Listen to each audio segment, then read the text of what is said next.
Well, here's a look at the Concacaf standings as the road to Qatar continues and the end is in sight. There's only one qualifying window with 3 matches remains, but Canada coming in off another perfect window. They've been flawless so far, winners of all 11. The US and Mexico just 4 points behind with 21. Panama in 4th place, but Costa Rica, they're not out of the race. 16 points they've got, and then El Salvador, Jamaica and Honduras all in the bottom 3 after 11 match days. And coming up, the US men's national team will hit the road to face El Tri in Mexico City on March 24th before returning home to take on Panama.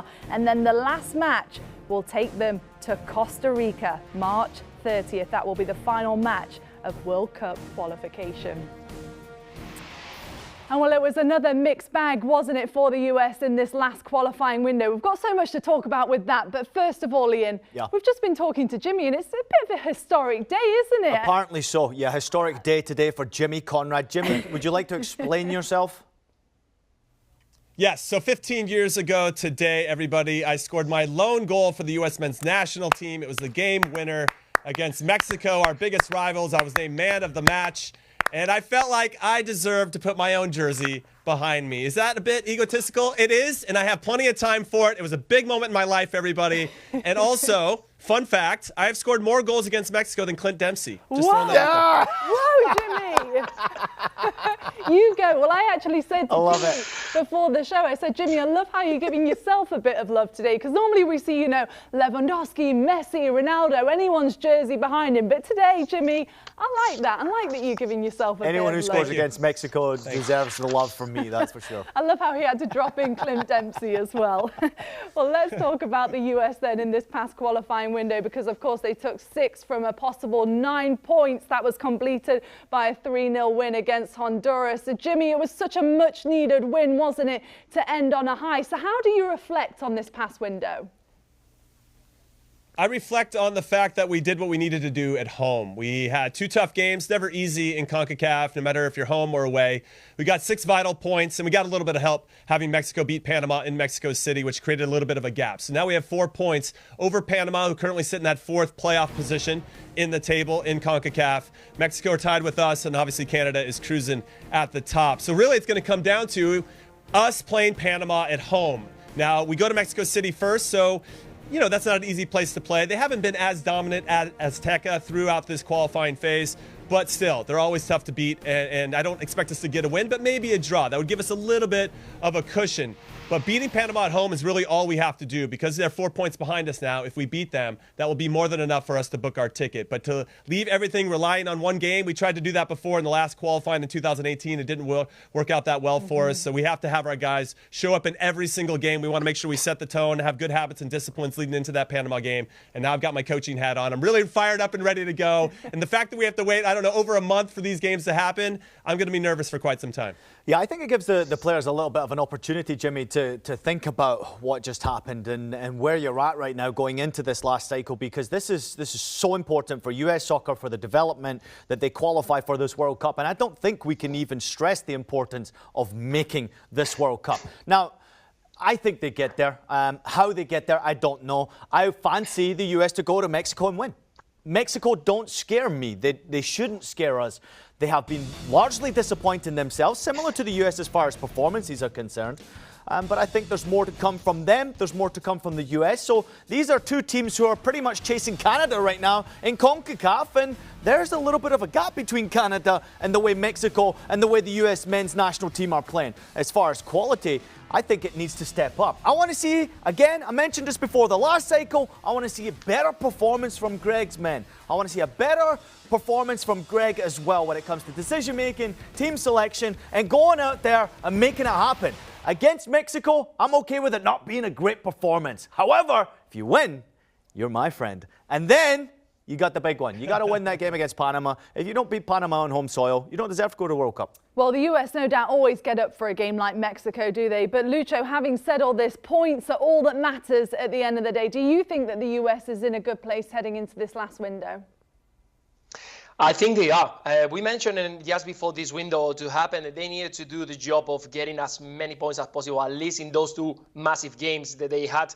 getting the 6 points because then you don't have the pressure. You put the pressure on the other side. Now Panama, Costa Rica, Mexico are the ones who have the pressure, the ones who have to win the games. They need it. And that pressure, that rush, I think it suits to the way that Berhalter wants to play. We've seen lately, playing against Canada, a team is very well organized at the back, who has no rush, who is waiting for the U.S. to lose the ball and making those counterattacks. Now is the U.S. the one who can dominate the game and wait for the other teams to come against them because they need to win that game. And that's going to be fantastic because you got fantastic players up front, very quick, very skillful, that they can be very damaging when they got space at the back. So I think it's the perfect moment now to win the 3 games. And I absolutely believe that it can happen because the pressure is in the other side. You don't have the pressure that you have to win. You can wait, control the ball, something that we've seen Berhalter doing for many, many times, being the possession, dominant during the games. And then you don't have to be breaking lines because they're going to be open, trying to press higher. Yeah, it's a good point, Lucho, isn't it? But one of the biggest points through this qualifying process so far, Jimmy, has been the personnel that Greg has been rotating. Do you think at this point we know the US men's national team's best 11 yet? No, we don't. And I think that's because of what we saw against Honduras, Poppy, where we made 7 changes from the Canada game. Changes that I thought were necessary. We needed a little something different, I think, to find that spark, to maybe give the Luca de la Torres and the Reggie Cannons of the world an opportunity to go out there and prove their worth, to prove that they can be a part of this squad moving forward. I think the biggest concern for me, though, is who is our number 9 up top? We started Jesus Ferreira in game 1 against El Salvador. We started Jossie Zardes against Canada away from home. And then we started Ricardo Pepi at home to Honduras. Now we have Jordan Pifo, who just scored 2 goals this past weekend. For young boys, he's obviously knocking at the door to maybe get called back in.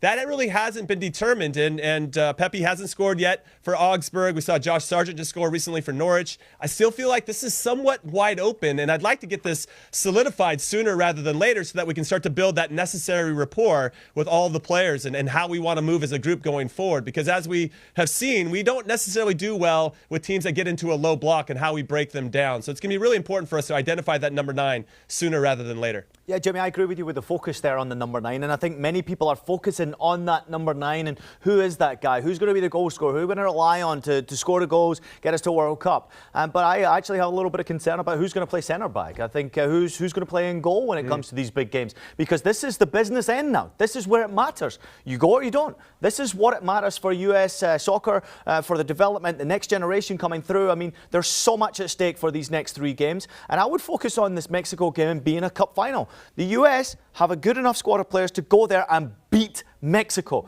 Greg is good enough to pick the right team. He has enough players at his disposal to be able to beat Mexico.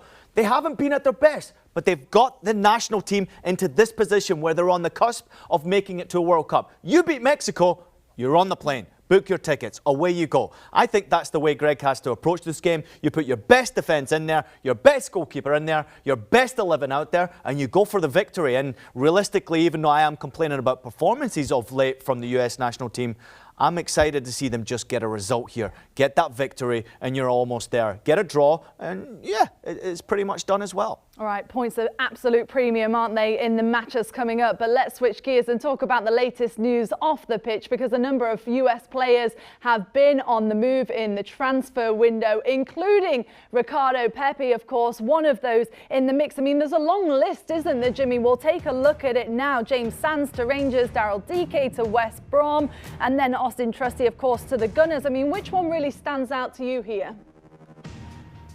Yeah, that's a good question. I really like the Kevin Paredes to DC United, from DC United to Wolfsburg. He obviously has tremendous upside on the left side. He can play as a wingback or a winger. Got called into the December camp. Didn't get any minutes in that game, that friendly against Bosnia, but there's clearly signs that he can play. So I'm excited to see how he's going to develop under Florian Kohfeldt, assuming Kohfeldt is still going to be there. Wolfsburg finally got a win for the first time after being winless in their last 9 this past weekend.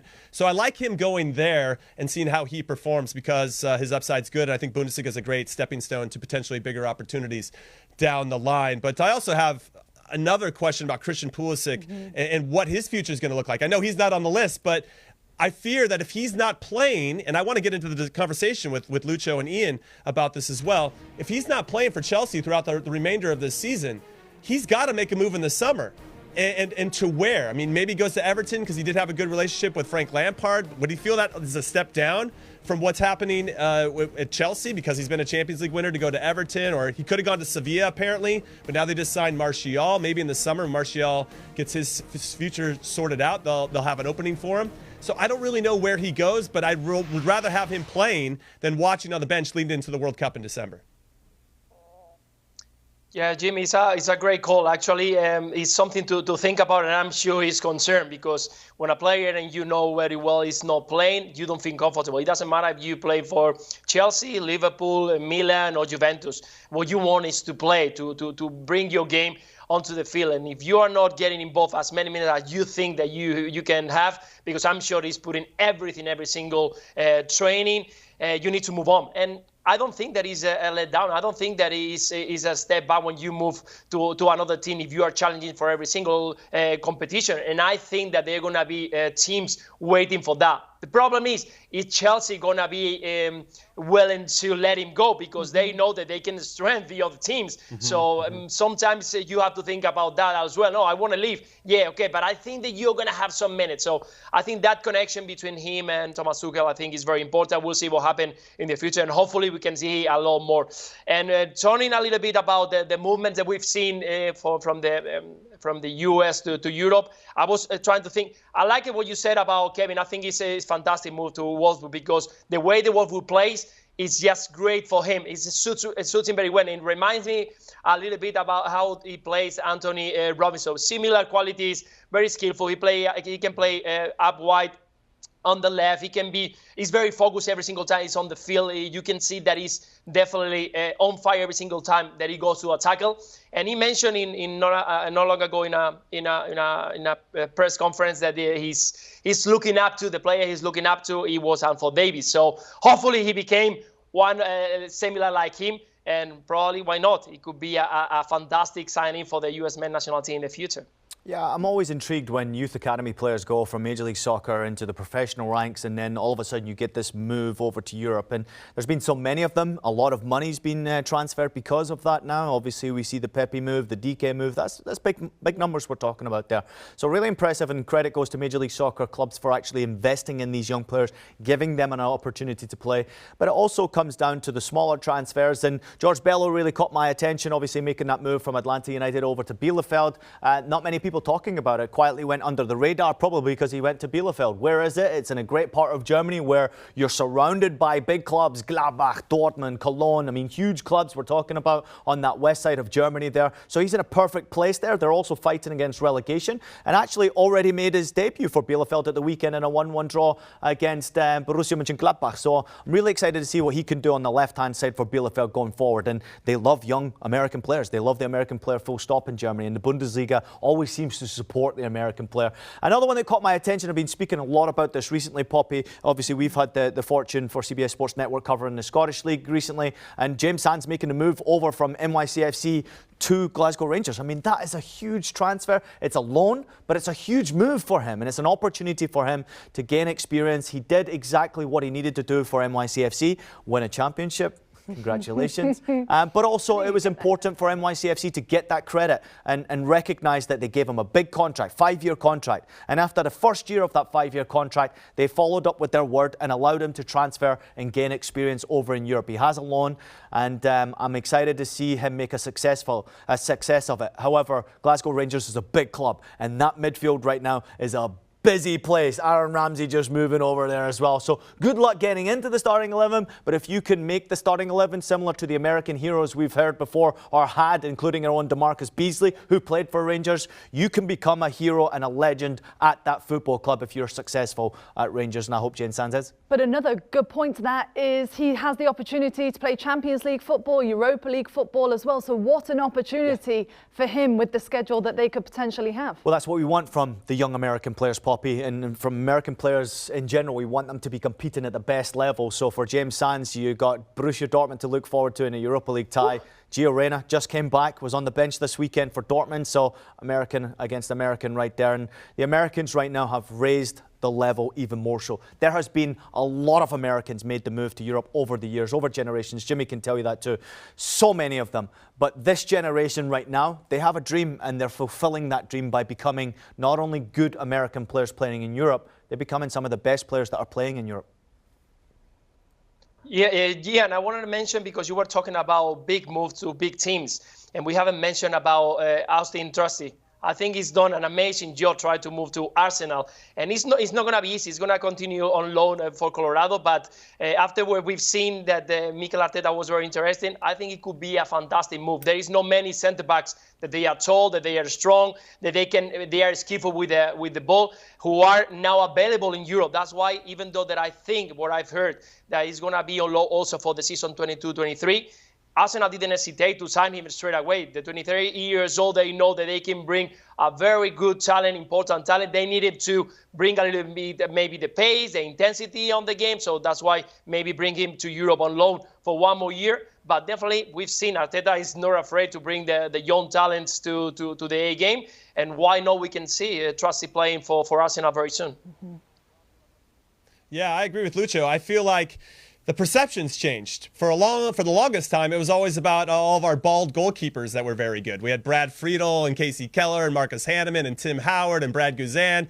Those are the ones that were kind of carrying the torch for the American player. Yes, we had DeMarcus and Claudio Reyna and a whole bunch of other guys that had gone over there, Clint Dempsey, Brian McBride, and held their own, but it wasn't in the same way that we're seeing now, to Ian's point. There seems to be this trust from clubs all around Europe that, hey, actually these American players are players we should look at. We could probably get them for a cheaper price than maybe some of the players that are being developed in Europe, and they can provide a service for us, not only on the field, but off the field. There's a big marketing component to this as well. And so when the players go out there and compete and prove themselves, it's just going to create more and more opportunities for the next wave of players that are coming up. And I think that's why you're seeing all of these players making moves. And it's really special. Also, MLS a couple years ago saying publicly, the commissioner Don Garber going, we're a selling league now, and starting to be part of the global conversation, I think changed the perception as well, as clubs from around the world thought, all right, let's start to look at America in a more meaningful way, because they're now willing to sell players when it gets a little complicated here with how our salary deals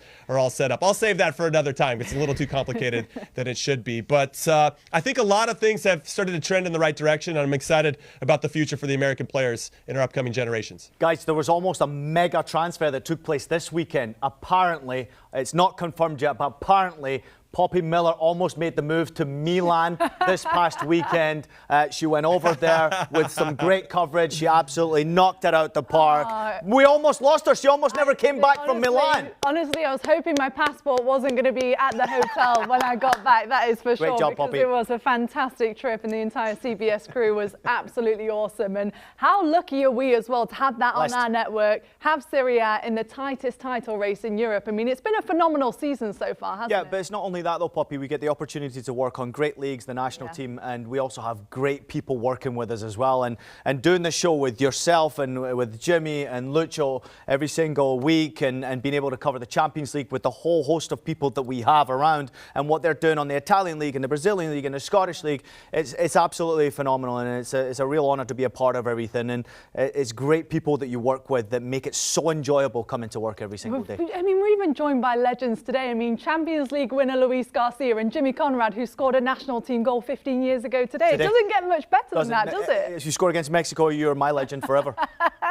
All right, well, that's it from us here today. But all the focus now is going to switch to this last qualifying window as the road to Qatar continues. And here is a look at the matches that are coming up, because the US will face Mexico March 24th. What a cracker that is going to be, before returning home to face Panama in Orlando March 27th. And then the last match will take them to Costa Rica March 30th for the final match of World Cup qualification. And no doubt Greg Berhalter's side hoping that they have got their ticket in hand.